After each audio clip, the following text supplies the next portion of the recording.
안녕하십니까. 일요 리서치입니다. 오늘 자료 나오고 바로 하여튼 우리가 촬영하는데 이게 컨코이랑 계속 오늘도 일정 많이 잡혀 있잖아요. 전해주시고 분위기는 우리는 좀 아까 오늘 IT랑도 좀 얘기하다 왔는데 전체적으로 여전히 톤들을 안 바꾸고 있어서 우리 하우스의 톤들은 뭐 그냥 주가만 보면은 뭐 바닥치고 좀 올라오는 느낌도 있는데 그런 뭐 주가만 그런 거고 여러 가지 환경은 아직 변하지 않았다 보는 거죠. 예. 언제든지 우리가 뭐 정답을 알고 있는 건 아니지만 하여튼 계속 고민하는 과정을 보여주면 좋겠고 오늘 짧은 시간 내에 이걸 업로드해야 되니까 최대한 내가 간연 안 할 테니까 진행하시고 중간중간에 우리가 논의하던 부분들 나오면 그때 개입하도록 시작하시죠. 네. 그 제목은 2022 정상으로의 회귀라는 부분이고요. 정상이라는 부분들에 대한 들은 아마도 무엇이 정상인지에 대한 것들 공급망일 수도 있고 최근에 리쇼어링이라든지 물가 수준, 정책, 특히 통화 정책 여러 가지 것들을 좀 함의한다라고 보시면 될 것 같고요. 네, 되게 많은 이제 이슈들로 접근을 하다 보면 논리가 산으로 갈 수 있기 때문에 무엇을 보고 우리는 결정을 하는지에 대한 얘기를 풀어내면서 아이디어를 이제 말씀드리려고 하고 있습니다. 5페이지에 있는 차트가 어떻게 보면 그냥 저는 그냥 다예요. 이게 뭐 조악한 차트냐라고 하시겠지만 2020년에서 2021년 상반기까지의 사이클이라고 하면 물론 사이클은 이제 약간 순환적인 개념도 담고 있지만 그때의 현상을 얘기한다면 한마디로 얘기하면 패닉 바이 사이클이라고 저는 정의하고 있습니다. 거기에서의 키는 인플로우라는 개념이고 자금이 들어온다라는 레버리지 활동, 뭐 금리도 내려주고 유동성도 풀어줬던 상황이었는데 그러면 이제 가격이 올라갔었죠. 뭐 코인을 생각하셔도 될 것 같고 여러 가지 최근에 NFT라든지 상당히 많은 어떤 테마들도 생각하셔도 되는데 그냥 전체적인 자산 그리고 자신이 갖고 있는 센티멘트와 연결하셔도 될 것 같습니다. 가격이 상승하니 고수익이 나오고 고수익이 또 다른 유동성을 끌어들이는 그런 사이클이 이제 패닉 바잉 사이클이었다라고 보시면 될 것 같은데 그 밑에 보시면 이런 게 한두 번이 있었던 건 아닙니다. 특히 위기가 발생하고 나면 이 심장박동처럼 펄스라고 하지 않습니까? 이렇게 팍팍 튀는 그런 효과에 의한 상승이었다라는 거죠. 이 계속 여기 그림 각도처럼 계속 우상향해서 우리가 그릴까 말까 하다가 안 그랬는데 꺾이지 않고 올라가면 좋죠. 근데 그런 거는 투자 세계에서는 없다라고 단언할 수 있기 때문에 그게 언제 정상화 되느냐가 관건이었는데 하반기부터 정상화가 되고 있다라는 얘기를 드리고 있는 거고 그 오른쪽에 보시면 그게 우리가 흔히 얘기하는 노멀 사이클입니다. 그래서 하반기 2021년 하반기 아니면 가까운 4분기부터 내년까지 봤을 때의 사이클은 노멀 사이클로의 회귀다라는 거고 키는 일드입니다. 결국 우리가 좀 더 높은 쪽의 일드로 주식보다 채권이냐 금이냐 원자재냐 다 같이 오르는 게 아니라 이제는 차별화된 상황을 가는 거고 국가도 마찬가지이고 그게 시시비비를 가려야 되는 사이클이고 좀 더 높은 일들을 갖고 있는 쪽에 자금이 가겠죠. 여기서는 이제 리스크 대비 리워드까지 들어가는 겁니다. 수익률이 무조건 높다고 해서 리스크가 없는 건 아니지 않습니까? 그 반대의 사이드까지 생각을 해야 되는 거기 때문에 그러면 거기에 자금이 들어오면 가격이 상승하지만 그만큼 일드가 낮아지는 거죠. 그럼 자금이 빠져나오고 이 아웃플로우가 상당히 중요한 개념이 될 것 같아요, 내년에는. 그래서 이게 정상적인 사이클로 가는 상황이기 때문에 사실 5페이지에 있는 차트가 다입니다. 그리고 저희들을 봤을 때는 5페이지에 보시면 프라이스 프로핏 오버 액션이 있는데 뭐 주보나 여러 가지 자료를 통해서 아직은 약간 피크아웃해서 내려가는 하향 사이클의 초입이나 이제 바닥권은 아니다 정도로 얘기 드리고 있기 때문에 파트 1은 그거와 관련된 차트를 여러 번 넣어놓은 거고 말씀드렸기 때문에 키 차트만 말씀드리고 사이클에 대한 얘기는 좀 넘어가도록 할게요. 키 차트는 13페이지에 보시면은 결국 이거 되게 복잡해 보이지만 장단기 금리차하고 하이힐드 그리고 대출 주식입니다. 제가 음영 처리한 부분을 잘 보시면 될 것 같고요. 음영 처리한 부분의 짙은 파란 선이 미국의 장단기 금리차입니다. 장단기 금리차가 최근에 빠르게 축소되고 있습니다. 뭐 하루의 등락을 보시면은 잘 모르겠지만 한 6개월 정도 보시면 저렇게 이제 장단기 금리차가 빠르게 둔화가 되고 있는데 왜 그럴까 생각해 보시면 단기 금리가 올라가는 거죠. 장기 금리도 올라가는데 단기 금리 올라가는 건 당연한 거 아니냐라고 하겠지만 장기 금리 올라가는 것보다 단기 금리가 더 빠르게 올라간다라는 거죠. 그 말은 뭐냐면 지금의 인플레이션이나 성장률은 높지만 지금보다 후에는 인플레이션이나 성장률은 금리를 올리다 보니 좀 떨어질 수 있다는 걸 반영하고 있다는 겁니다. 근데 중요한 거는 2000년대 중반에는 장단기 금리차가 축소될 때 이머징 사이클이 좋았어요. 그 얘기는 이따가 말씀드리겠지만 지금은 유동성이 워낙 많이 풀려 있고 더불어서 단기 금리를 올리는 사이클에 제가 일부러 하이힐드 스프레드 같이 그려놨는데 장단기 금리차가 축소되는 국면에서 금융 위기 이전과 지금이 명확하게 다른 거는 하이힐드 스프레드는 저점을 싣고 움직이기 시작한다라는 거죠. 그럼에도 불구하고 전 세계 지수는 올라가는 국면도 있습니다.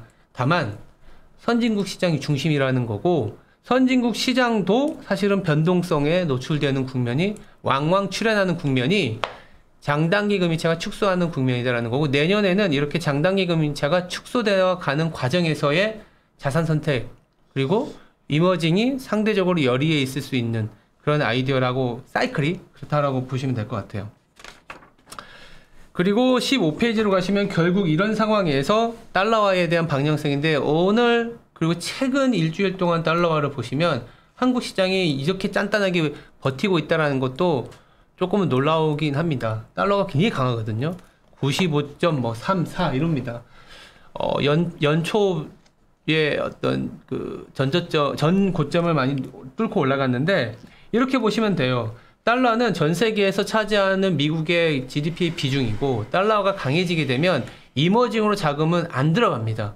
그렇다면 달러에 대한 전망은 굉장히 어렵지만 한번 생각해 볼 수는 있어요. 15페이지는 것처럼 단순하게 보더라도 미국 금리와 독일 금리 중에 어느 게 더 상방 압력이 높을까? 어제 라가드 총재가 얘기한 경향도 있지만 결국 미국의 통화 정책의 스탠스는 유럽보다 빨라진다. 그럼 달러가 강해질 수 있다라는 거죠. 그래서 내년에도 달러와 약세에 대한 거는 저희는 경계합니다. 물론 온기로 전체가 계속 강세로 간다는 얘기를 드리는 건 아니지만 생각보다 이머징 수요라든지 생각보다 이 경기가 회복되는 게 서비스업 중심이다 보니까 달러가 그렇게 약해지진 않을 것 같다. 이 부분은 잠깐 개입하자면 그 우리가 올해 한 하반기서부터 사실 이것 때문에 많이 부딪혔었잖아요. 많은 경우가 내년까지 바라볼 때 달러 약세, 이머징 사이클이 돌아온다 이 논리였는데 저희가 계속해서 강조한 거는 미국이 일단 더 좋고 더 빨라지기 때문에 달러가 결국 길게 보면 GDP 대 차지하는 비중이라 본다면 쉽지 않고 내년에도 마찬가지란 얘기죠. 지금 결국은. 그렇죠. 15페이지에 지금 차트는 아마 안 넘어가 있는데 15페이지에 그 화면을 좀 넘겨주시면요. 미안. 그 오른쪽 위에 있는 건 투기적인 포지션이고 투기적인 포지션을 보면은 생각보다 많이 올라왔네 하겠지만 그 전에 14, 15년에 그리고 18년, 19년에 있는 음형 처리된 부분을 유념 있게 보시면 이따가 제가 몇 개의 차트를 보일 때 저 구간하고 좀 비슷하게 펼쳐지는 구간들이 있어요. 그래서 달러화가 올라갈 수 있다라는 개념은 상대적인 거예요. 미국도 경기가 안 좋은데 달러화에 올라가지 하면 미국보다 더 안 좋은 나라들의 수요 때문에 달러가 올라가기도 하거든요. 그건 굉장히 안 좋은 경우죠. 근데 좋아지더라도 미국이 더 상대적으로 좋아지는 경우에는 저 포지션이 상단까지 가서 내려오더라도 달러화가 계속 그러니까 횡보하는 거죠. 옆으로 계속. 그러면 전체적으로 시장은 뭔가 매기라든지 외국인의 수급이라든지 이머징의 성장이 강하게 나오는 국면은 아니다라는 거죠. 근데 조건은 있습니다. 만약 내년에 유가가 달러가 너무 강했던 것 때문에 급락이 나온다면 여기서 한 30-40% 이상 더불어서 위안화가 최근에 굉장히 강하잖아요. 사실은 달러 대비 강한 거예요. 달러만큼 강하기 때문에 어제 나온 지표도 보시면 아시겠지만 별로 안 좋았다고 저는 판단을 하는 게 석탄하고 전기차 빼고는 산업생산도 그렇게 좋진 않았다고 보면 수출도 별로일 겁니다. 그래서 만약 조건 함수이긴 하지만 유가와 그리고 위안화가 기습자라 내지는 뭐 의미 있는 하락이 나온다면 달러화가 이제 방향을 바꿀 수 있습니다. 왜? 그 유가가 빠진 영향으로 이머징의 바잉 파워가 생기니까. 그렇게 말씀드리고 지금 현재의 스탠스로는 달러가 그렇게 약해지지 않을 가능성이 2022년에도 이어질 수 있다는 거고 17페이지 보시면 왜 그러냐면은 어저께 주보에서도 말씀드렸는데 결국 달러 약세 재료가 되려면 중국의 수요가 올라와줘야 되는 게 가장 큰 것 같아요. 중국의 수요가 올라와준다면 달러 약세가 재료가 될 것 같은데 그 달러 약세에 대한 기대도 사실은 1분기 이후로 좀 밀어놓자라고 보는 거죠. 지수도 어쩌면 1분기에서는 좀 안 좋고 2, 3분기가 괜찮은 어쩌면 상저하고의 느낌도 있다고 말씀드리긴 하겠지만 뭐 전망대로 가진 않지만 어쨌든 지금 저희들이 바라본 거는 중국이 뭔가 전향적인 자세를 취해야 되는데 어제 지표도 의외로 잘 나와버렸기 때문에 굳이 이 정책을 쓸 이유도 없는 사회 거고. 융자 총액 좀 설명해 줘요. 이게 우리가 많이 데이터를 최지현 영업도 우리가 많이 쓰고 있는데 하우스에서 이거 생소해들 하시니까. 알겠습니다. 근데 뭐 16페이지에 올려 보시면은 그거에 대한 디스크립션 지금 정의도 그렇지. 같이 넣어놨는데 뭐 자료를 다운 받아서 보셔도 되고요. 제가 말씀을 드리면 사회 융자라는 게 크레딧이거든요. 우리가 돈을 빌리는 거 대출이라고 보시면 되는데. 월간 순 변동액의 합계입니다. 10개의 지표이고요. 현지 통화은행 대출, 외화 표시 은행 대출, 위탁, 신탁, 뭐 비할인 은행 인수, 비금융의 국내 주식 자금 조달, 회사채, 자산 유동화, 대출 상각, 국채. 그러니까 제가 얘기한 것만 해도 전체 시장에서 막 돌아다니는 유동성이다라고 생각하시면 되고요. 이게 곧 중국의 수요입니다. 그래서 사회 융자 총액이라는 거는 그 10개의 유량, 즉 그 통화와 관련된 데이터를 다 합친 거라고 보시면 되고 흔히 얘기하는 크레딧 임펄스는 블룸버그에서 이제 따로 집계하는 건데 GDP 대비한 그 사회 융자 총액의 그로스입니다.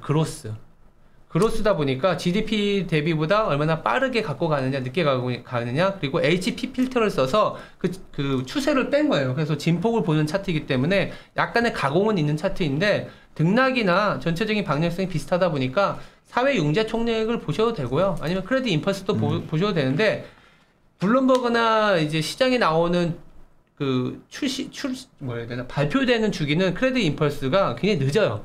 사회 융자 총액은 이미 10월께 나왔는데 크레딧 임펄스는 뭐 8월까지밖에 안 나와 있다라는 거죠. 그래서 요걸 봐야 됩니다. 사회 융자 총액을. 그래서 이걸 보는 거라는 거 말씀드린 거군요. 요거 봤을 때 17페이지 왼쪽에 보시면 중국이 최근에 주가도 좀 뭐 1년 내내 빠졌고 PMI라든지 뭐 지표도 별로 부진하고 중국을 바라보는 시선의 차이에서 내년을 좋게 보이냐 안 좋게 보이냐 이렇게 딱 명확하게 얘기할 수도 있는 부분이기도 합니다. 중국을 좋게 본다. 지금부터는 사회융제 총액이라든지 지금부터 중국은 내년에 시진핑의 재집권을 위해서 돈을 써야 된다. 이렇게 보면 달러도 약간 약해질 수 있고 이머징에서 한국의 원화도 강해질 수 있고 외국인들이 살 수 있다라는 콜을 할 수가 있는 거예요. 그게 아니라면은 반대로 지금 당장 중국이 뭔가를 할 수 있는 처지가 아니다라고 보면 아직은 조금 더 기다려야겠구나라는 생각을 할 수 있는 게 왼쪽에 그러다 보니까 제가 PPI를 같이 그려놨습니다. 어저께 라이브 방송에서도 자세히 말씀드렸지만 지금 중국의 PPI가 13%가 넘은 수준이거든요. 13%가 넘은 수준인데 사회융자 총액을 돌리기 위한 정책을 쓸 수 있을까? 아니라고 보는 거죠. 어제 재미있는 게 달러가 강해진 이유 중에 하나가 더들리 뉴욕 전 연방은행 총재가 이런 얘기가 있어요. 지금 미국도 CPI가 6%가 넘는데 통화정책을 쓰는 거 넌센스다. 자기가 봤을 땐 내년에 긴축이 굉장히 빨라질 수 있다는 얘기였거든요. 내 생각에는 긴축보다 긴축도 긴축이고 연준 자산도 축소하고 막 이런 것들이 복합적으로 진행될 것 같지 않아? 그래서 이제 이따가도 말씀드리겠지만 2014년에서 2015년에 테이퍼링이 넘어가는 거, 2018년에 기준금리 인상에 무역 갈등이 있는 게 아주 강하게 노멀라이즈 되는 정상화가 내년에 시장에 굉장히 많이 유입이 될 것 같다라는 거죠. 그래서 이 사이클을 말씀드린 이유는 경기적인 피크아웃에 달러가 생각보다 약해지지 않을 가능성이 있고 그 반대편에 있는 달러 약세 재료를 본다면 중국인데 PPI가 최소한 4% 언더까지 내려온 다음에 고민하자라는 얘기를 드리고자 보여드렸습니다.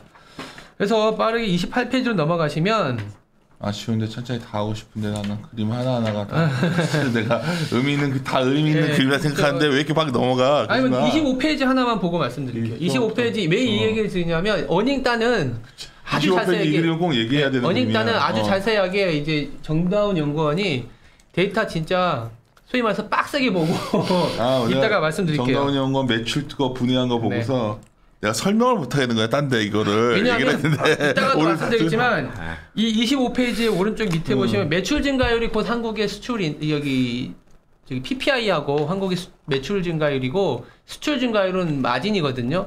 수출 증가율이 떨어지고 PPI가 떨어졌을 때는 매출과 마진이 떨어지기 때문에 이익률은 그러니까 이익은 더 빠르게 조정될 수가 있어요. 근데 지금 어닝 추정치를 그려본 역산했을 때의 내년 수출 증가율에 대한 것들은 20%가 나와야 지금의 어닝이 나온다라는 결론인데 과연 내년에 20%가 나올까? 이게 저희들의 생각이고 제가 앞에 달러화라든지 중국을 보면 수출 증가율 그렇게 나오기 쉽지 않다. 쉽게 말해서 내가 이제 막 뭉뚱그려가지고 내년도 우리의 마진이 너무 높다.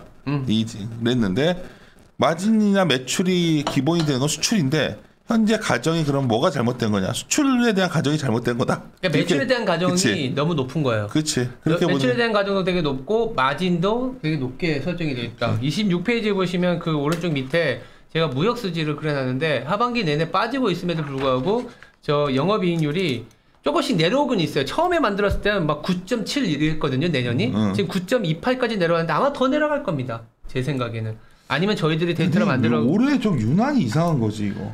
아니 항상 그래요. 위기가 오고 그랬나? 나서 위기가 오고 나서 굉장히 실적에 대한 서프라이즈가 발생하고 나면 쉽게 못 꺾어요. 왜? 주가가 많이 높아진 상황이기 때문에. 그리고 3분기 실적을 바텀업 어프로치 하시는 분들은 이거 주가 3분기 실적 보니까 에이 많이 빠진 거네 라고 생각할 수도 있어요. 왜? 실적 자체는 잘 나왔거든 3분기가. 앞으로의 실적에 대한 고민을 해야죠.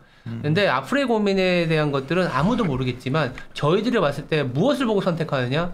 이런 데이터를 보니까 현재 실적 컨센서스를 신뢰할 수 있나라는 물음표에서는 신뢰할 수 없다라고 말씀을 드리고 있습니다. 그리고 저는 이제 이번 이제 연간 전망에서는 파트 2하고 3에 그러니까 파트 1은 매월, 매분기, 매주 사이클에 대한 얘기를 하면서 업데이트하는 거라서 자주 말씀드릴 수 있을 것 같고요. 27페이지에는 디커플링은 이미 시작되었다라고 얘기를 드리고 있어요. 그에 대한 얘기를 좀 드려보면 28페이지로 넘어가겠습니다. 예전에 이제 여러 차트를 말씀드렸는데 이 옅은 파란 선이 이머징이 상대 지수고요. 짙은 파란 선은 무역량을 이제 산업 생산 나눈 겁니다. 여기서 한번 고민이 뭐냐면 첫 번째, 자 코로나 확산 이슈가 마무리돼서 그리고 있는 설비에 노동력이 빠르게 투입돼서 그 어느 때보다도 공급의 탄력성이 높은 상황이기 때문에 생산이 늘어나게 되면 저 파란 선이 더 내려갈 가능성이 높다는 거죠. 그러면 이머징이 더 뒤처지게 됩니다. 아이러니하게도. 근데 트레이드가 받쳐주면, 즉 수요가 받쳐준다면은 괜찮겠죠. 근데 제가 1, 2, 3이라고 적어놓은 거는 수요가 서비스업 중심으로 회복이 되고 있다.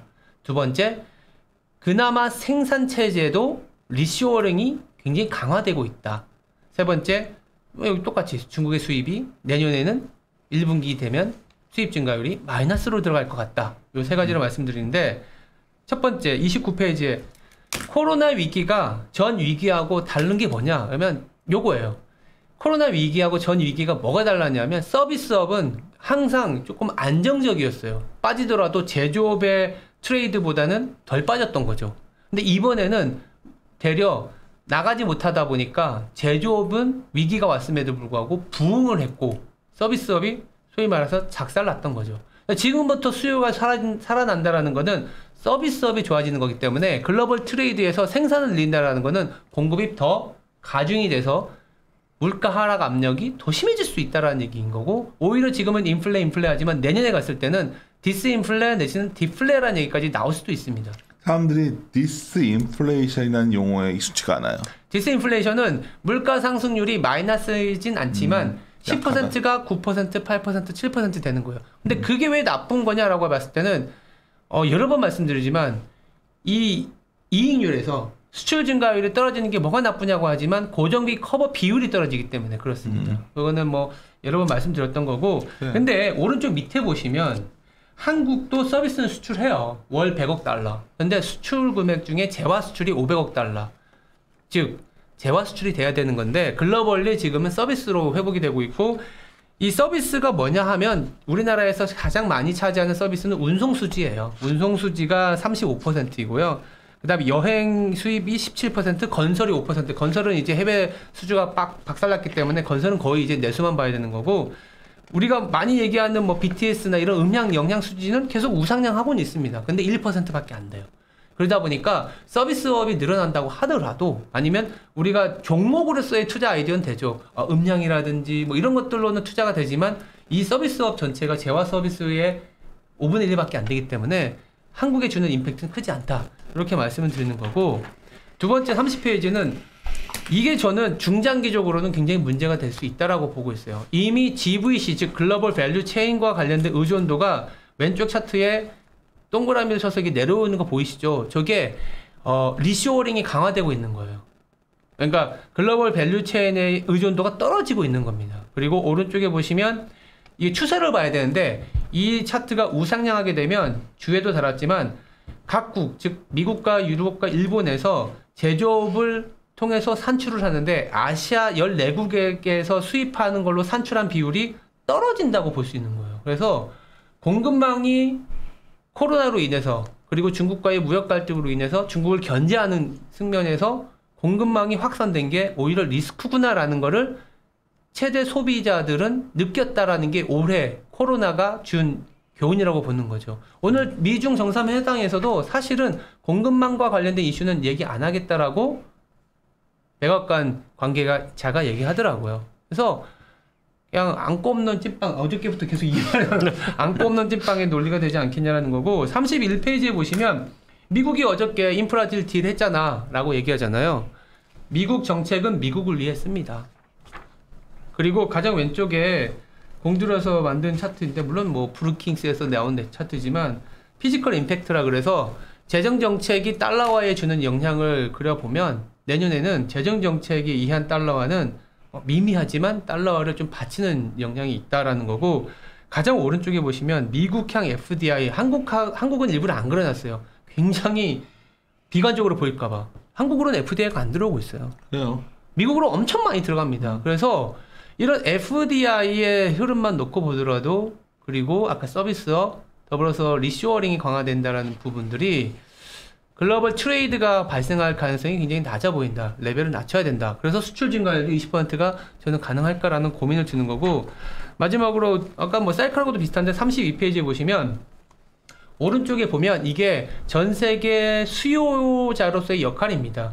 차트가 이게 지난 한 10년간의 데이터인데 보시면 제가 이걸 왜 그랬냐면 음영 처리된 부분 아까 제가 말씀드렸잖아요. 2014년, 18년, 19년 중국의 역할이 부진했던 구간이에요.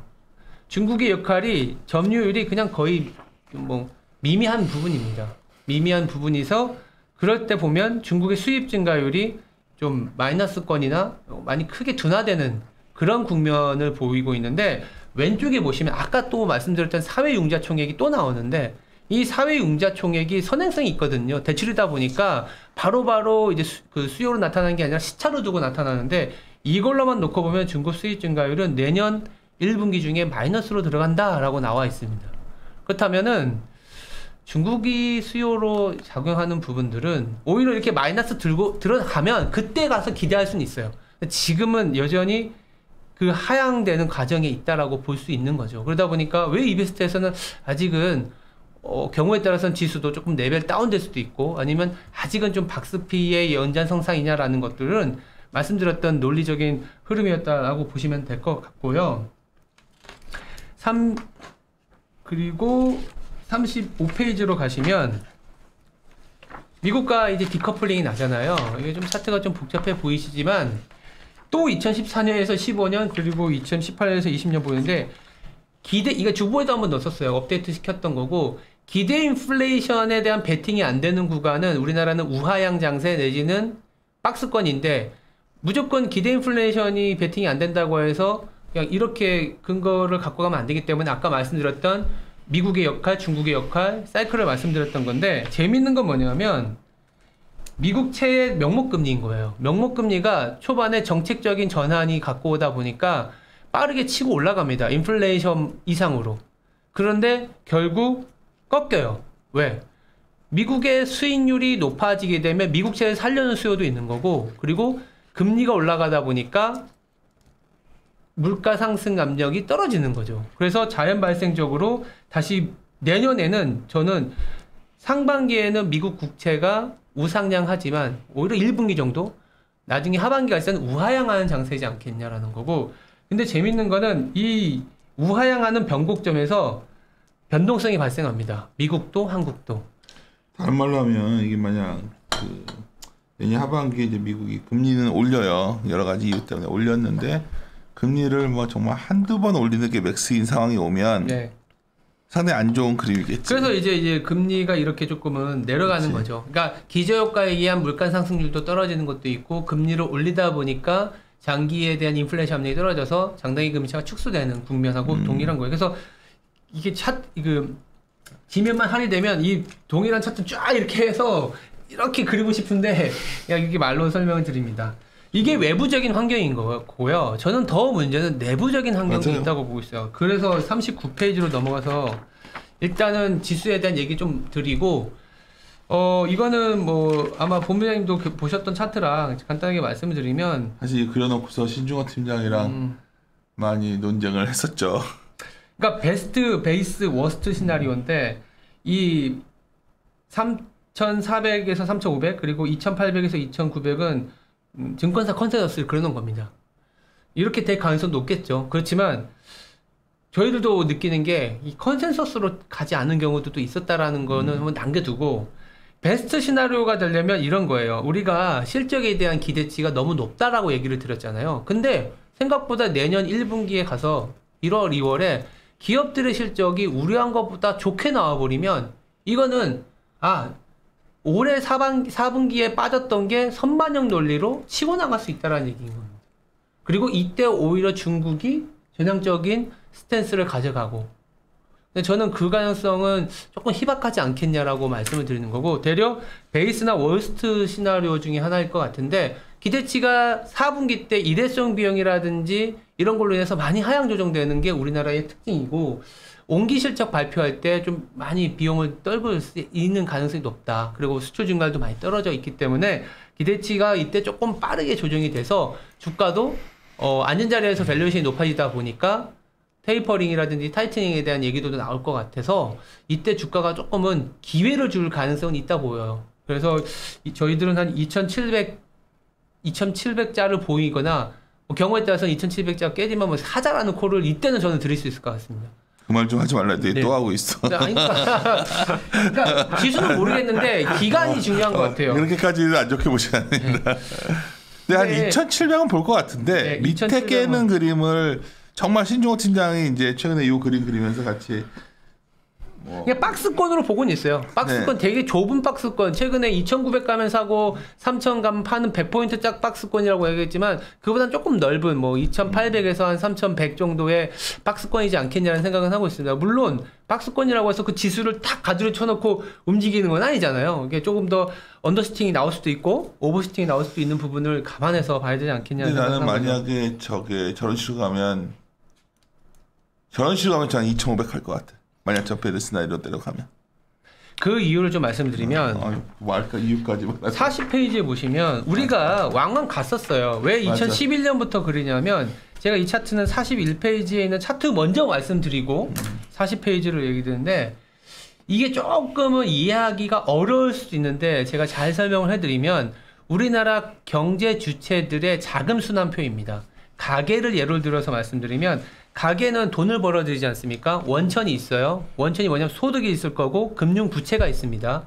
그리고 거기에서 이제 지출이 나갈 거예요. 소비와 투자와 금융 자산이 있는데 이 옅은 파란 선에 있는 게 가계의 차트입니다. 보시면 가계는 보통 자금을 제공해주는 입장이기 때문에 보통 플러스의 표현이 되어 있어요. 막대 그래프는 기업이고요. 근데 최근에 보시면 이게 푹 내려와 있잖아요. 가계 쪽이 내려와 있는데 이게 그만큼 반대편에 있는 정부나 기업이 투자나 지출을 줄임에도 불구하고 가계가 버텨줬던 거예요. 물론 소비도 있지만 투자나 말씀드렸던 부채를 통해서. 근데 문제는 뭐냐면은 이제 이거를 막는 거잖아요. 그러다 보니까 둘 중 한 명은 해줘야 돼요. 기업이 투자를 늘리거나 정부가 지출을 늘리거나. 근데 기업이 투자를 늘리려면 뒤에서도 말씀드렸지만 우리나라 달러가 약해져야 됩니다. 외부 환경. 두 번째 법인세라든지 이런 것들을 해결해 줘야 되는데 지금으로서는 기대하기가 조금 어렵고 정부 지출 내년에 예산안이 600조 잡혀 있는데 이따가도 말씀드리겠지만 이거 갖고는 안 될 것 같고 항목도 조금은 지금 휘발성이 강한 거기 때문에 조금은 수축되어 있는 상황에 경제지 않겠냐라고 말씀을 드리는 거고 이 폭이 성장률이에요. 근데 재밌는 게 이게 검은색에 있는 차트를 보시면 이게 플러스에 있으면 투자나 지출이 많아서 외부에서 돈을 빌리는 겁니다. 경상수지가 적자고. 그래서 가장 왼쪽에 보시면 97년도에 막대 그래프가 기업이 투자, 과잉 투자를 너무 많이 해서 이 검은 선에 있는 이 차트가 플러스에 있잖아요. 그래서 내부에 있는 돈으로도 뭐 충당이 안 되니까 외부에서 빌려온 거예요. 그러다 보니까 금리가 올라가고 외환위기가 발생했었던 거죠. 근데 쭉 보시면 이제는 다 마이너스권에 있잖아요. 그래서 우리가 빌려주고 있는 입장이기 때문에 환적인 측면에서는 굉장히 안정적인 나라예요. 그래서 환이 안정이 돼 있다고 해서 우리나라 좋은 나라라고도 할 수 있지만 이만큼 우리가 성장률이 낮다라고도 볼 수 있는 거고 이 누군가가 지출을 강하게 해주는 사이클이 아니라는 거죠. 그래서 다시 이제 40페이지 넘어오면 그러다 보니까 우리나라가 2010년 이후에 원화가 외부적인 충격이 와도 1250원에서 1080원에서의 왔다 갔다 하는 게 아까 말씀드렸던 외부에 투자를 많이 했던 상황이기 때문인 거고 근데 그럼에도 불구하고 경기가 꺾여 내려가는 2011년은 ECB의 금리 인상으로 인한 남유럽 부채 그 수요의 둔화 리스크로 원달러 환율이 1250원까지 갔었고 2014-15년은 옐런 연준의 금리 인상으로 인한 중국의 위안화 기습절하 유가 급락으로 인한 1250원까지 갔었고 2017, 18, 19년, 20년까지는 코로나로 인했던 거죠. 지금도 보시면 타이트닝 사이클이지 않습니까? 그래서 원화는 지금부터 강세로 가기보다는 이미 선행적으로 빠진 건 맞아요. 근데 지금부터 막 다시 강세로 가기 위한 조건들은 중국도 아직은 정책적으로 쓰지 않고 있어서 그래서 박스권이다라고 얘기를 드리는 겁니다. 그래서 오른쪽에 보시면 그 구간마다의 뭐 과거가 꼭 이렇게 된다라는 얘기는 아니지만 경기가 내려오는 사이클에서는 뭐 1년 이상 박스권을 그렸던 사이클이 반복이 됐었다.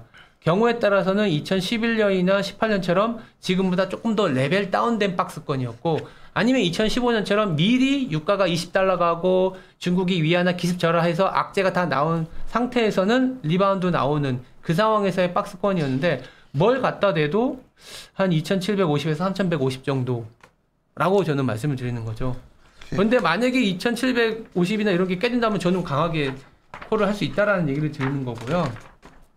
사실 이 페이지로 가시면 아까 말씀드렸던 가계에 대한 지출은 지금 부채를 통한 투자나 소비가 많았기 때문에 105%는 OECD에서 1등이더라고요. 부채 비율이. 물론 부채 비율만 갖고 가져가면 안 되지만 속도도 너무 높기 때문에 긴축을 하고 올해 이번 달에 또 한국은행이 금리를 올리게 되면 가계에서는 투자 수요 축소와 비용이 증가하는 부분이고 밑에 기업이 그러면 뭔가 투자를 많이 해야 되는데 기업도 지금 보시면 뭐 투자한다는 얘기 별로 없어요.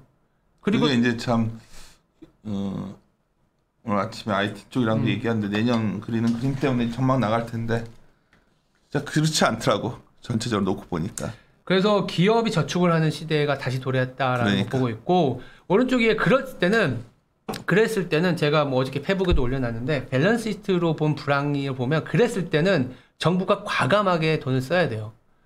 지금 보시면 오른쪽에 보시면 위기가 왔었기 때문에 돈을 썼다가 다시 걷어들이는 거는 오케이긴 한데 정부의 지출을 누구보다 더 이렇게 빠르게 줄여버리면 누가 소를 키우냐 누가 소비하냐 이런 얘기가 나올 수밖에 없어요. 그래서 원하는 굉장히 안정적이지만 성장이 떨어지는 근데 오른쪽에 밑에 보시면 내년 예산안에 대한 것들을 제가 전년 대비 예산 비중으로 봤을 때 SOC가 늘어난다고 하시지만 SOC 안 늘어나는데 누가 늘어난다고 하는지 모르겠어요. SOC 비중은 더 떨어집니다.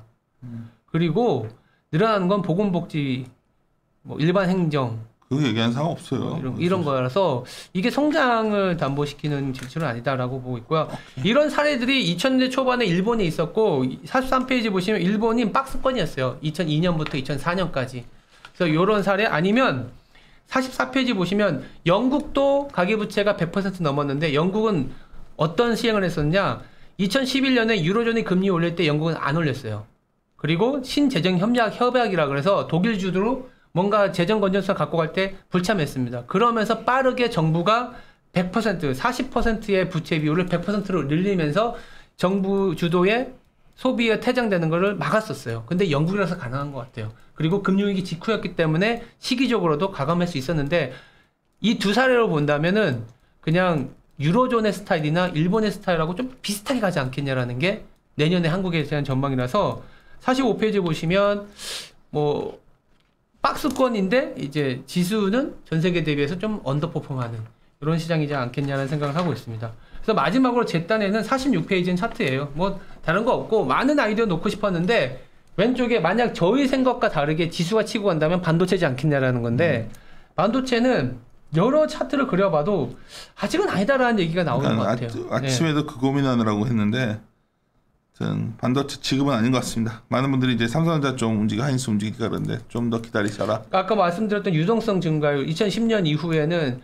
글로벌 에셋이 다 어떤 유동성이라든지 금융 자산과 관련된 변화율 때문에 움직이는데 가장 민감하게 움직이는 게 반도체 상대 지수는 글로벌 유동성 증가율이 저점 찍으면 같이 움직입니다. 근데 지금 이게 계속 내려오고 있거든요. 그리고 메모리 가격 변화율도 이 유동성의 변화율에 폭이 같이 하는데 물론 이제 폭은 작아질 수 있지만 바닥을 논의하려면 이 유동성 증가율이 저점 찍고 나서 나타났기 때문에 그때 가서 고민해도 낫진 않다. 근데 계산해 보니까 뭐 빠르면 1분기 말 정도? 그거는 이제 단순히 매크로의 어떤 간단한 지표이기 때문에 좀 더 인덱스한 거는 산업 지표를 보면서 말씀드려야겠지만 그냥 이제까지의 그림만 놓고 보더라도 사실은 뭐 지금보다는 내년 1분기 정도는 가져야 후반까지는 가져야 되지 않겠냐는 생각을 하는 거라서 그다음 시장은 조금은 좀 좁은 박스권에 대한 얘기를 드리는 거고 그러다 보니까 2002년에서 2004년까지 일본의 소형주가 엄청난 상승을 보였었던 구간 유럽도 마찬가지였고 아니면 배당 성장 그러니까 저희들은 내년에 주도 섹터가 뭐냐면 주도 섹터가 그렇게 막 눈에 띄진 않을 것 같아요. 그 대신에 화려한 종목들은 굉장히 많이 나올 수 있다. 그래서 피킹을 잘해야 되는 상황이라서 지수 고민보다 어쩌면 이거 항상 뭐 도망가는 얘기일 수 있지만 그러니까 안정되어 있는 상황이다 보니까 막 크래시가 나오는 상황은 아닙니다. 다만 재미는 없을 수 있기 때문에 뜻하지 않은 위기가 와서 우리나라 주가가 푹 빠지면 그때는 지수 사는 거고 그게 아니라면은 종목을 잘 고르놓으면 종목에 대한 아이디어로 시장에 대해서 남들은 못 벌지만 나는 굉장히 잘 벌 수 있는 시장일 수도 있다는 생각은 들어요. 그 얘기를 조금 이어서 하면 될 것 같습니다. 저는 여기서 아이디어는 조금은 정리가 되는 걸로 하겠습니다. 네. 넘어가시죠. 네, 이어서 좀 말씀을 드리면은 일단 글로벌리 증시 환경이 어떤지 그리고 한국 기업 이익에 대해서 어떻게 판단해야 되는지 그리고 투자 대응 아이디어는 어떤 게 있을지 이어서 좀 말씀을 드리겠습니다. 48페이지부터 오시면요. 2022년 증시 환경을 봤을 때 결국 증시가 동조화되느냐 차별화되느냐의 기로에 있다고 좀 판단을 하고 있어요. 동조화된다는 거는 쇼크가 될지 혹은 동반 상승을 할지는 모르겠으나 동반 상승의 가능성은 사실은 좀 낮아 보인다. 앞에서 말씀을 드렸던 이유도 있고 뒤에서도 말씀을 드리겠지만 수요 환경이 녹록진 않기 때문에 그렇게 좀 보고 있다라고 보는 거고 그러면은 결국 차별화가 지속이 될 텐데 차별화 지속이라는 아이디어를 선택지를 선택을 했을 때 뭐가 키팩터가 될 것이냐 49페이지로 넘어가서 보시면은 뭐 꾸준히 보여드리다시피 지수 수익률을 분해해 봤을 때 이익에 대한 기대가 어떻게 변화하는지에 따라서 시장이 좀 달라지는 모습이 보인다. 2020년 그리고 19년에 유동성이 유입되면서 시장이 상승했던 거에서 이제는 이익에 대한 부분이 핵심적인 팩터들이 된다. 과거 네모 박스에 쳐져 있는 사례를 보면은 그런 그림들이 확인이 된다라고 보시면 될 것 같고요. 51페이지로 넘어가서요. 그랬을 때 우리나라의 시장이 어떤 환경에 직면을 하고 있느냐라고 보면은 엽기적 효과가 있습니다. 21년에 실적이 너무 좋아서 22년도에는 이 엽기적 효과를 넘어서는 이익을 보여야 되는데 이익 컨센서스가 심지어 하향되고 있기까지 해요. 이게 바로 현재 우리나라 시장이 처해 있는 환경이다라는 건데 여기서 그러면 뭘 보고 뭐가 좋아질 때 우리나라를 좋게 볼 수 있을까라고 생각해 보면은 이익 기대치가 올라가야 되고 이익 기대치가 올라간다라는 게 EPS의 반등이라고 보기보다는 EPS는 사실 주가에 좀 후행하는 측면이 있다 보니까 매크로 변수의 변화가 나타나줘야만 그런 부분들을 좀 기대할 수 있겠다라고 말씀을 드리는 겁니다. 쭉 넘어가서 58페이지 보시면 되고요.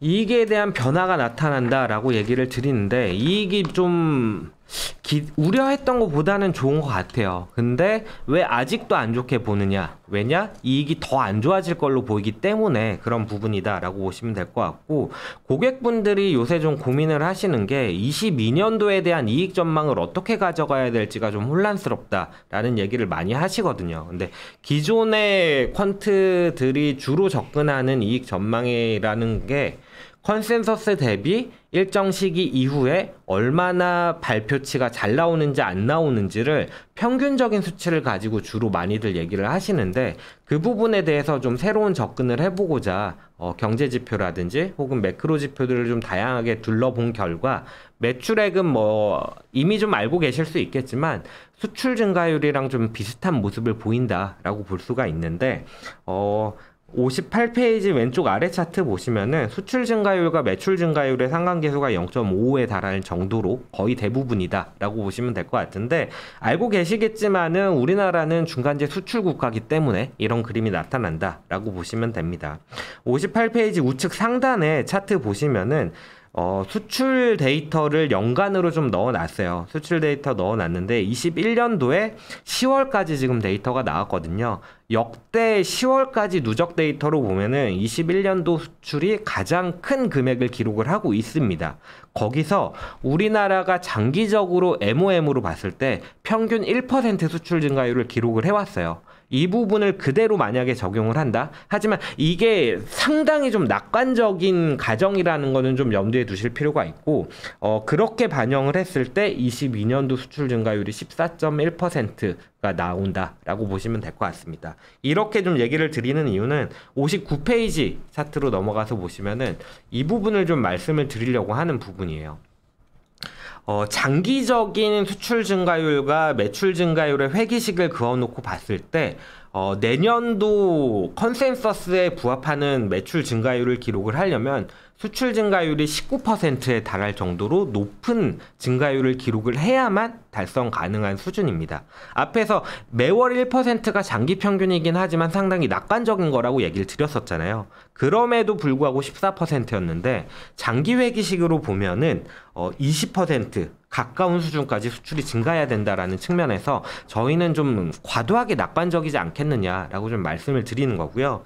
60페이지로 넘어가서 보시면은 분기별로 봤을 때 최근 분기, 그러니까 가까운 미래에 대한 추정치가 특히나 좀 높게 예상이 되고 있습니다. 이 부분에서 약간 혼란이 있어요. 최근 멀지 않은 미래에 대해서는 컨센서스가 상대적으로 잘 부합하는 경향을 보이는데, 그러면은 4분기 실적에 대한 부분들을 좀 우리가 긍정적으로 받아들일 수 있는 게 아니겠느냐라고 하실 수가 있는데, 그 부분에 대해서는 양호한 수요라는 부분, 어찌되었건 아직은 수요가 받쳐주고 있다라는 부분이랑 공급망으로 인해서 가격이 올라갔던 부분들이 원활하게 정가가 됐었다 라는 부분 때문이지 않겠느냐라고 좀 보여지는 거고, 61페이지로 넘어와서 그러면은 61페이지입니다. 61페이지로 넘어와서 그러면은 장기 회기식이 아니라 최근 트렌드에 맞춰서 보면 어떻겠느냐라고 했을 때, 이러한 회기식을 2021년 2분기 수준에 맞춰서 평행 이동을 해봤어요. 이렇게 했을 때는 수출 증가율이 마이너스 3.2% YOY가 나옵니다. 어느 정도 합리적인 것 같아요. 근데 문제는 제가 드리고 싶은 말씀은 공급망 훼손이라는 부분이 어쨌든 시간이 지나면은 언제가 될지는 명확하게 알 수 없지만 회복이 되는 방향으로 나아간다면은 회기식이 장기 회기식으로 나아가는 과정이지 않겠느냐라는 차원에서 일단은 말씀을 드리는 거고, 뒤에서 또 말씀을 드리겠지만은 올라간 비용을 받아들일 수 있는 수요가 받쳐줬던 게 최근이고, 이후에는 약간은 좀 그래 보이진 않기 때문에 저희는 이러한 2021년 2분기 추세선에 맞추기보다는 점점 더 장기 회기식에 맞춰 나가는 과정으로 넘어간다라고 좀 판단을 하고 있는 부분입니다. 62페이지 보시면은, 이건 한마디만 말씀을 드리면은 수출 증가율이라는 게 앞에서도 좀 말씀을 드렸지만 매출이랑도 직접적으로 연관이 되지만 OPM이랑도 연관이 되는 부분이라서 상당히 좀 중요한 지표예요. 그래서 좀 확인을 해주시면 좋을 것 같고, 63페이지로 넘어와서 외형 단위 그러면은 그러면 이익률 단에서는 어떻느냐? 제가 꾸준히 이익률이 좀 높아 보인다라고 말씀을 드려왔었는데 그 부분에 대해서 좀 고민을 해봤다라고 보시면 될 것 같고 우리나라는 잘 아시겠지만 수출이랑 수입에 대한 데이터들을 매월 발표를 해요. 그 부분을 가지고 좀 감안을 해봤을 때 결국 수출을 해서 수입을 빼면은 그 부분이 우리나라가 만들어내는 부가가치고 이익이고 이런 부분이라고 보실 수가 있을 것 같은데 실제로 데이터 단에서 보다시피 수출 수입 단가를 가지고 영업이익률 내지는 그 변화를 가지고 봤을 때 상당히 마진율이랑 높은 상관성을 가지고 움직입니다. 이 부분을 가지고 좀 말씀을 드리려고 하는데 사실 수출에서 수입 단가를 뺀 부분 이거를 가지고 예상을 하고 혹은 직관적으로 이게 어느 정도 된다라고 했을 때 받아들여지는 부분은 없어요. 그렇기 때문에 이 부분을 가지고는 어떤 의미를 가지는지를 좀 해석을 해봤습니다. 63페이지로 넘어와서 보시면요. 수출에서 수입을 뺀 단가를 보면은 이 부분이 죄송합니다. 64페이지네요. 그렇죠. 64페이지를 보시면은 수출에서 수입 단가를 뺀 거를 가지고 봤을 때 수출 단가와 영향력을 보면은 상당히 수출 단가랑 같이 가는 움직임을 보입니다. 왼쪽 위에 차트고요. 왼쪽 아래 차트를 보시면은 수출 수입 단가는 당연히 이익 마진이랑 정의 상관관계를 보이는 건데 우측 상단에 숫자 3이라고 되어 있는 부분을 보시면은 수입 단가가 올라갔을 때 수출 단가가 같이 올라갈 수 있느냐라고 봤을 때 상대적으로 그렇지 못하다라는 얘기를 드리는 거고요. 우측 하단의 차트를 보시면은 왼쪽 하단의 차트와 우측 하단의 차트를 좀 비교해서 봤을 때 수출 단가는 결국 마진율을 결정적으로 바꾸는 요인인데 비해서 우측 하단의 수입 단가라는 부분은 상관계수 자체도 수출 단가 대비해서 좀 낮은 모습을 보이고 Y는 이제 0.7294 이렇게 회기식을 써놨는데 이 민감도 자체도 비용이 올라갔다고 해서 그 비용만큼을 정확하게 그러니까 1이 기준이 되겠죠. 1만큼의 비용 상승분을 전가를 못한다라는 얘기를 드리는 거예요. 수출 단가는 마진을 비싸게 팔면 마진이 남는데 맞습니다. 비용이 올라와도 그거를 전가시키는 건 그 탄력도가 떨어진다. 네, 맞습니다. 좀 비용 전가력이라고도 볼 수 있는 부분이고 어쨌든 그런 부분으로 봤을 때 수입 단가가 올라가는 부분들에 대해서는 우리나라 기업들이 약간은 좀 리스키한 부분이 노출이 되어 있다라고 해석을 하시면 될 것 같고 65페이지로 넘어와서 보시면은 최근에 문제가 되고 있는 거는 인플레이션 중에서도 특히나 PPI 부분입니다. PPI라는 부분인데 PPI가 뭐랑 연관이 더 많이 되어 있느냐라고 봤을 때 65페이지 왼쪽 아래와 오른쪽 아래 차트를 보시면은 수출보다는 수입 쪽과 밀접한 연관을 보인다. 결국 PPI가 우려가 되는 상황이라는 거는 수입 단가를 올리는 부분이고 수입 단가를 올리는 부분은 비용이 상승하는 부분이고 이 부분을 우리나라 기업들은 가격을 100% 전가시키지 못하기 때문에 이익단에 있어서는 더 안 좋은 방향으로 전개될 가능성이 높아 보인다라고 말씀을 드리는 부분입니다. 66페이지로 넘어와서 보시면요. 그러면 우리나라가 제조업 기반이었던 거에서 좀 달라진 부분이 있지 않느냐라는 얘기들을 많이 하세요. 근데 66페이지 우측 위에 차트를 보시면은 순이익 비중으로 봤을 때 적어도 2023년도까지는 제조업 기반의 이익이 아직은 유지가 되고 있다라는 부분입니다. 그러면은 앞에서도 말씀을 드렸는데 왜 21년이 좀 이례적인 환경이었고 그렇게 될 수 있었느냐라는 부분에 대해서 왼쪽 아래 차트를 보시면은 억눌렸던 서비스 수요가 재화 수요로 넘어가면서 폭증을 했던 시기였기 때문에 비용이 올라감에도 불구하고 그 부분을 반영을 시킬 수 있었다. 전가를 시킬 수 있었다라는 부분인데 우측 하단에 보시면은 수출에 대해서 단가와 물량으로 봤을 때 단가가 수출 데이터를 좀 방어를 해주는 거지 물량은 마이너스 영역으로 진입을 해버렸다라는 측면에서 역시나 좀 안 좋게 본다라고 말씀을 드리는 부분입니다. 67페이지 보시면은 아마 최강혁 연구원이 말씀을 드렸을 텐데 최종 수요가 결국 어떻게 되느냐라는 부분이 어쨌든 모든 고민을 함에 있어서 최종적으로 종착을 하게 되는 의문인 것 같아요. 그 부분에 대해서 역시나 좀 안 좋게 보인다. 그렇기 때문에 이익단에 있어서도 내려왔지만 더 안 좋아 보이고 아직 선반영이라고 얘기를 하기는 어려워 보인다라고 말씀을 드리는 부분입니다. 뒤쪽에는 해외 쪽 얘기를 조금 넣어드렸는데 뭐 이거는 좀 넘어가도록 하고 투자 아이디어 단에서는 73페이지부터 보시면 됩니다.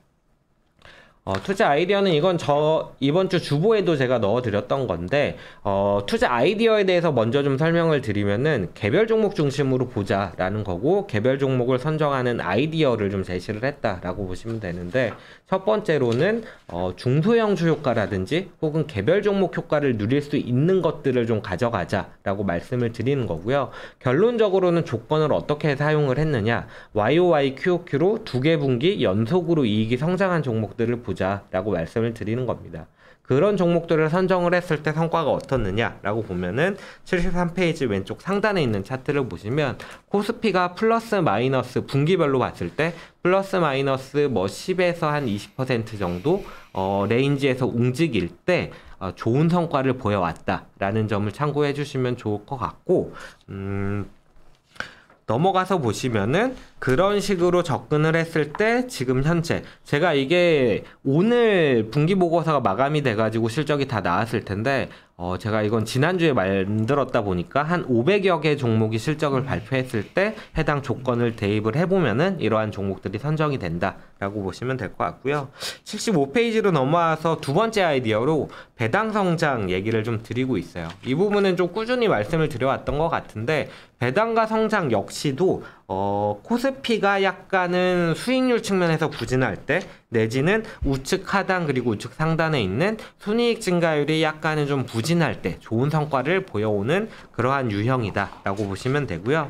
개념적으로 좀 분해해서 좀 접근을 해보면은 76페이지로 넘어가서 보시면 되는데, 우측 상단의 차트를 보시면 성장이나 배당은 특히나 장기적으로 우상향하는 성과를 보여오는 팩터들이고, 성장 같은 경우에는 2018년 이후 그래도 좀 추세적인 상승 추세를 보여오고 있는 그런 유형이다라고 보시면 되는데, 둘 간의 상관계수가 상당히 낮아요. 대부분 마이너스의 상관계수를 보이고 있고, 특히나 성장이 좋았던 2018년 이후부터는 상당히 좀 낮은 상관성을 보이고 있기 때문에 둘을 조합하는 게 전략적으로 봤을 때에도 상당히 좀 좋은 선택이 될 수 있다라는 점 참고해 주시면 좋을 것 같고, 77페이지로 넘어와서 보시면은 그래서 구체적으로 어떻게 종목을 선정을 했느냐, 매 연도 말 시점으로 했을 때 3분기까지의 배당을 가지고 보면은 가장 오랜 기간 동안 배당이 최소한 감소하지 않은 종목들을 상위 20개 내외로 좀 잘라서 보면은 이런 종목들이 선정이 되는 거고, 앞에서 보여드렸던 과거 성과 역시도 그런 식으로 접근을 해서 말씀을 드리는 겁니다. 실제로 이번에 선정되는 종목 같은 경우에는 최소 5년에서 14년까지 배당이 감소하지 않은 종목들이 선정이 된다라고 보시면 될 것 같고요. 쭉 넘어가서 81페이지, 82페이지 이쪽에는 팩터 모델에 대해서 좀 넣어드렸는데, 이 부분은 뭐 지난번에 말씀을 드렸기도 했고, 매월 업데이트 됨에 따라서 저희가 관련해서 또 업데이트를 드릴 거기 때문에 그때 또 말씀을 드리도록 하겠습니다. 네. 여기까지 말씀을 드리면 될 것 같습니다. 최종적으로 오늘 그렇게 진행했는데 딱 시간 맞춰서 되는데, 신조 팀장이 한마디로 좀 약간 정리를 해주시죠. 네. 일단 2022년도는 생각보다 지수는 뭐 올해보다는 변동성이 낮을 수는 있어요. 올해보다는.